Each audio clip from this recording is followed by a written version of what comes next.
Assalamualaikum warahmatullahi wabarakatuh. Perkenalkan, saya Tazkiyah Nur Audiyah Hilaliyah, mahasiswa Universitas Muhammadiyah Tasikmalaya, kelas BK 3B. Baik teman-teman semuanya, pada video kali ini saya akan membahas mengenai Muhammadiyah sebagai gerakan Islam yang berwatak tajdid dan tajrid. Nah teman-teman, sebelum mengetahui kenapa sih Muhammadiyah itu sendiri bisa disebut dengan gerakan tajdid dan tajrid, kita harus mengetahui terlebih dahulu pengertian dari tajdid dan tajrid itu sendiri. Nah yang pertama yaitu mengenai tajdid. Istilah tajdid berasal dari bahasa Arab yaitu jadada, yang berarti memperbaharui atau menjadikan baru. Dalam Kamus Bahasa Indonesia, tajdid berarti pembaruan, modernisasi, atau restorasi. Nah, dalam pengertian lainnya, tajdid adalah upaya untuk memperbarui interpretasi-interpretasi atau pendapat-pendapat ulama terdahulu terhadap ajaran-ajaran dasar Islam. Nah, yang selanjutnya yaitu tajrid. Tajrid berasal dari bahasa Arab yang berarti pengosongan, pengungsian, pengupasan, pelepasan, atau pengambil alihan. Sedangkan tajrid dalam bahasa Indonesia berarti pemurnian. Nah, istilah ini sebenarnya tidak sepopuler istilah tajrid pada umumnya. Ketika sekalipun yang dimaksudkan adalah memurnikan hal-hal yang bersifat khusus. Jadi tajrid ini hanya bersifat khusus ya teman-teman. Nah, dalam ibadah kita sebenarnya tajrid, di mana kita hanya mengikuti ajaran-ajaran Nabi Muhammad SAW tanpa ada menambah-nambahkan.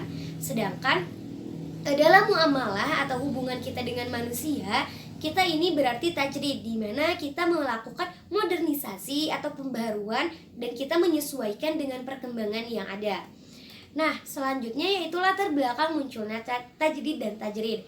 Nah, terdapat dua aspek yang melatar belakangi munculnya tajdid dan tajrid. Yang pertama yaitu aspek teologis. Aspek teologis adalah landasan atau dasar-dasar keagamaan yang dijadikan rujukan dalam pelaksanaan tajdid.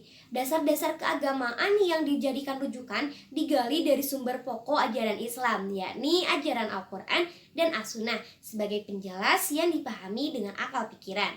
Nah, sedangkan aspek kedua yaitu aspek historis, di mana aspek historis adalah tantangan-tantangan dan respon yang dimunculkan umat Islam pada kurun waktu tertentu. Dan model tajdid dan tajrid Muhammadiyah di sini memiliki beberapa model. Yang pertama kita akan membahas model-model tajdid. Nah, di dalam model-model tajdid ini pertama yaitu bahwasannya tajdid ini yaitu konkret dan produktif, yaitu melalui amal usaha yang didirikannya hasilnya konkret, yaitu dapat dirasakan oleh umat Islam. Di sini bukan hanya umat Islam saja yang dapat merasakan, namun juga bangsa Indonesia dan umat manusia di seluruh dunia. Nah, yang kedua yaitu model dari tajdid yaitu Muhammadiyah bersifat terbuka, di mana maksud dari keterbukaan tersebut ialah bahwasannya Muhammadiyah mampu mengantisipasi perubahan dan kemajuan di sekitar kita. Jadi dengan begitu Muhammadiyah melakukan perubahan-perubahan sesuai dengan kemajuan ataupun sesuai dengan lingkungan sekitar kita. Nah, yang ketiga yaitu tajdid Muhammadiyah sangat fungsional dan selaras dengan cita-cita Muhammadiyah. Nah, untuk menjadikan Islam itu sebagai agama yang berkemajuan, juga Islam yang berkebajikan, yang senantiasa hadir sebagai pemecah masalah-masalah atau problem solve, termasuk masalah kesehatan, pendidikan, dan masalah sosial ekonomi. Nah, sedangkan dalam model tajrid itu sendiri, di mana dalam bidang kepercayaan dan ibadah, muatannya menjadi khurafat dan bid'ah. Khurafat itu sendiri adalah kepercayaan tanpa adanya pedoman yang sah dari Al-Quran dan As-Sunnah. Seperti misalnya hanya ikut-ikutan kepada orang tua atau nenek moyang. Jadi kita tidak mengetahui landasan dasarnya.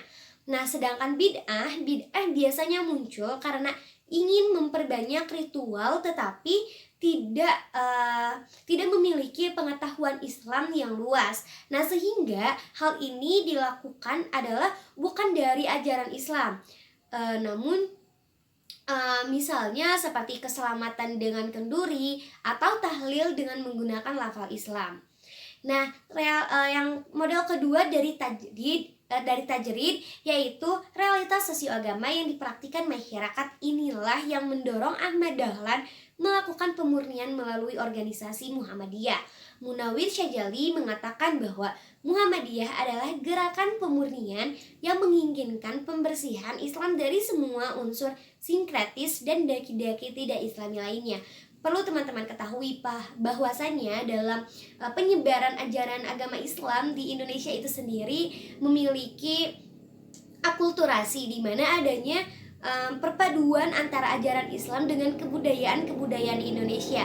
Nah, dengan adanya atau dengan berdirinya Muhammadiyah ini sendiri, di sini Muhammadiyah ingin memurnikan kembali ajaran-ajaran Islam tersebut agar tidak adanya akulturasi atau percampuran dengan kebudayaan sebelumnya yang tidak sesuai dengan ajaran Islam. Pada dasarnya, yaitu yang berdasarkan pada Al-Quran dan As-Sunnah. Nah, dengan demikian, model tajdid ini dapat dibagi menjadi 3, yakni dalam bidang keagamaan, bidang pendidikan, dan bidang sosial masyarakat. Nah, di dalam bidang keagamaan ini, pembaharuan dalam bidang keagamaan adalah memurnikan kembali atau mengembalikan kepada aslinya. Seperti yang barusan saya katakan di sini, Muhammadiyah didirikan agar memurnikan atau memperbaharui ajaran Islam terdahulu, di mana di dalamnya terdapat pelaksanaan agama baik yang menyangkut akidah ataupun ibadah di sini harus sesuai dengan aslinya yang sebagaimana diperintahkan dalam Al-Quran dan As-Sunnah. Nah, dalam masalah akidah, Muhammadiyah bekerja untuk tegaknya akidah Islam yang murni, bersih dari segala kemusyrikan, bid'ah dan hurafat tanpa mengabaikan prinsip toleransi menurut Islam. Nah, sedangkan dalam ibadah, Muhammadiyah bekerja untuk tegaknya ibadah tersebut sebagaimana yang dituntunkan Rasulullah SAW tanpa perubahan dan tambahan dari manusia. Nah, dalam bidang pendidikan, sebenarnya bidang pendidikan ini memiliki arti yang sangat penting dalam penyebaran ajaran Islam. Karena dengan bidang pendidikan, pemahaman tentang Islam atau ajaran tentang Islam dapat diwariskan dan ditanamkan dari generasi ke generasi. Nah, pembaharuan dari segi pendidikan memiliki 2 segi, yaitu dari segi cita-cita ataupun segi teknik pengajaran. Nah, yang selanjutnya itu bidang sosial kemasyarakatan. Muhammadiyah merintis bidang sosial kemasyarakatan dengan mendirikan seperti rumah sakit, poliklinik, panti asuhan, pusat kegiatan belajar masyarakat atau PKBM, posyandu, dan lain hal sebagainya. Nah, usaha pembaruan dalam bidang sosial kemasyarakatan di dalam Muhammadiyah ini sendiri ditandai dengan berdirikannya Pertolongan Kesengsaraan Umum atau PKO pada tahun 1923. Nah, perhatian terhadap kesengsaraan orang lain ini merupakan kewajiban seorang muslim, di mana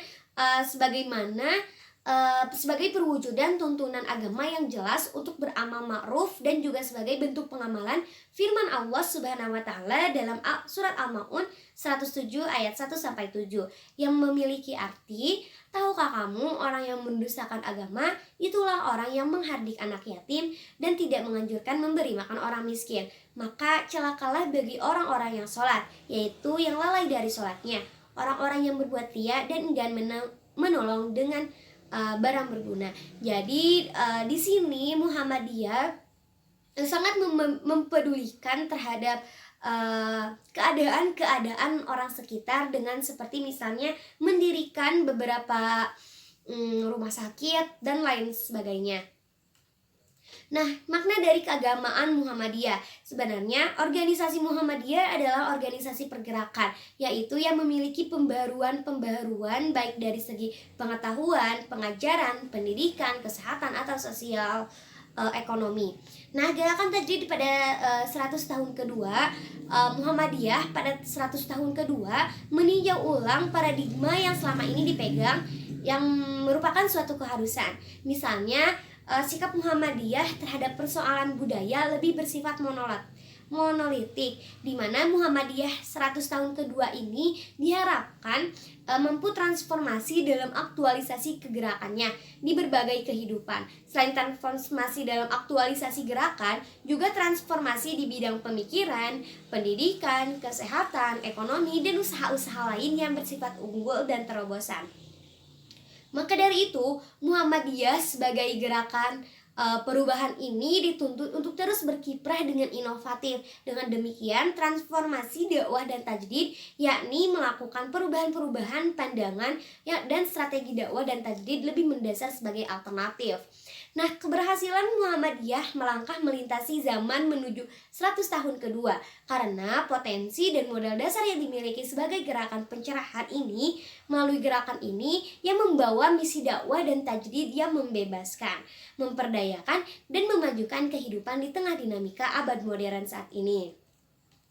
Nah, baik teman-teman, mungkin dicukupkan sekian penjelasan dari saya mengenai Muhammadiyah sebagai gerakan Islam yang berwatak tajdid dan tajrid, di mana Muhammadiyah merupakan gerakan Islam yang memiliki konsep atau memiliki tujuan sebagai gerakan perubahan-perubahan baik dalam segi pengetahuan, pendidikan, kesehatan, ataupun sosial ekonomi. Baik teman-teman, mungkin dicukupkan sekian. Wabillahi taufiq wal hidayah. Wassalamualaikum warahmatullahi wabarakatuh. Terima kasih teman-teman.